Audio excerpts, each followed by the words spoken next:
Now I get to introduce Therese Eiben. Therese is the co-director with Annemin Tarowski of the Hudson Valley branch of the Writer's Studio. Her fiction has appeared in the Alaska Quarterly Review, among other venues. She is very happy to be reading with her Writer's Studio colleagues, most of whom she has known and workshopped with for more than 10 years. Therese. Okay. Thank you all for coming out. It's such a nasty day. It's really much appreciated. The section of the story I'm going to read appears at the 1/3 mark in the narrative.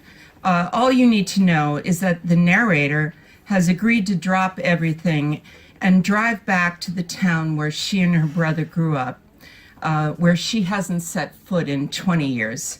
And she's doing this to help her brother sell their parents' home. There is some urgency with the buyer, and there's a missing property document. The story is called Pass the Baby. The back porch is ringed with bankers' boxes hauled out of storage.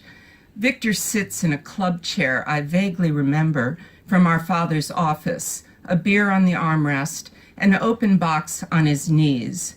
I lie on the floor, stretching my back after the drive, while he rifles through papers. I ask him about the buyer, what the urgency is. He says, "You should see these." I say, "Okay, don't answer me. The hardwood feels great." "Pictures, us as kids," Victor says. I nod, closing my eyes. "You, me, and Flynn," Victor says. I discover that it is possible to roll your eyes with your eyes closed. The photos are a new way in, but the conversation that ensues is the same old one. Victor wants to go over it minutely. He's thought about it a lot. He's certain we are not responsible for what happened to Flynn. I do not agree, and because of that, as long as I believe otherwise, Victor can't let it rest. I can't let it rest either, but I never tell Victor that. Every day, I see it plain as day. Victor is 5, I'm 3, and Flynn is brand new in a Nittany Lion onesie. We're all in the basement. I can't remember how getting down there happened. But we are passing Flynn. Victor to me to Victor, and Flynn is making gleeful sound up and down, a little more space between each pass, a little more distance between Victor and me. Standing there on our basement's concrete floor, I must have been the one to drop him. Even at 5, Victor had all-star reflexes. I scream. Victor's grimy hand covers my mouth. Flynn is making no sound. But there's no blood on the floor. Just Flynn, 10 pounds of potatoes in a 20-pound sack, in there somewhere in the blue and white fabric, still as the concrete beneath him. Is he sleeping? I whisper against Victor's fingers. Yes, Victor says, releasing me. He is the one who then picks up Flynn. Together we climb the stairs, put Flynn in his crib. Where is Mother, I wonder? Where is she? It was a doll, Victor says. We were playing with one of your dolls. But guidance counselors couldn't make heads or tails of Flynn. His scholastic aptitude was off the charts. His lack of affect was immutable. Nothing touched him. No joy, no sorrow. Nothing touched him until he met Clarissa. Plus, Victor tells me again, I still say he was born sick, sick in the head, and we didn't have anything to do with it. But we acted as if we had something to do with it. I have said this to Victor in the past, but I no longer bother. If we hadn't thought we had nothing to do with it, if we hadn't thought we had something to do with it, I want to ask one more time, wouldn't we have played with him? Taken him with us to watch the pheasants, troop into our backyard, which we called Foul Heaven, taught him how to play softball and called the field Foul Heaven? Wouldn't we have tickled him, tackled him, told him knock-knock jokes, fought with him like siblings do instead of tolerating him like a foreign exchange student our folks invited to stay?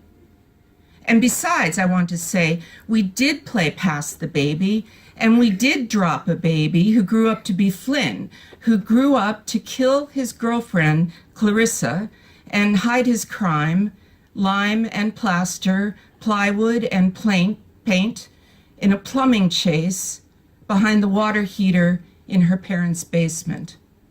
Oh man, Victor says, and this time he's not trying to goad me. He sounds sincerely surprised. Here are all the articles. Dad must have kept them.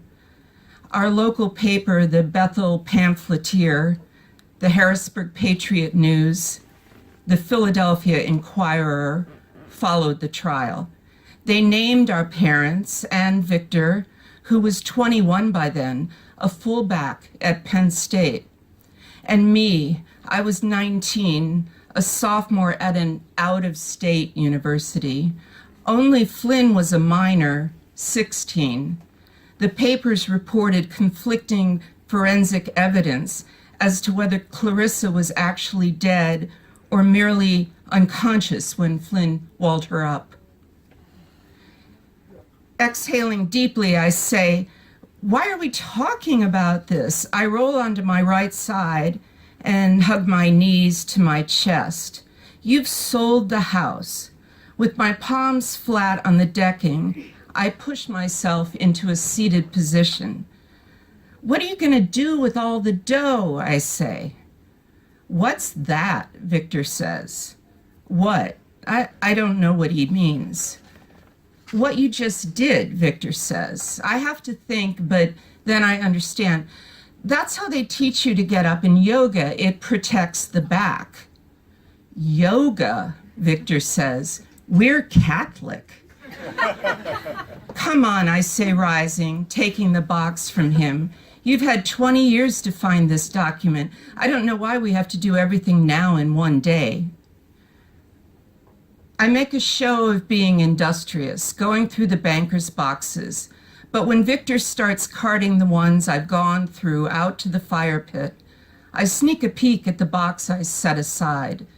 The photos are from the early years, before Flynn started school. Every shot is exactly the same, no matter whose birthday or what holiday we're celebrating.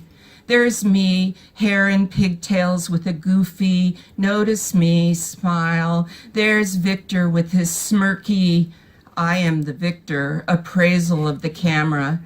There's Dad with his big, soft Michelin body and a Pido smile.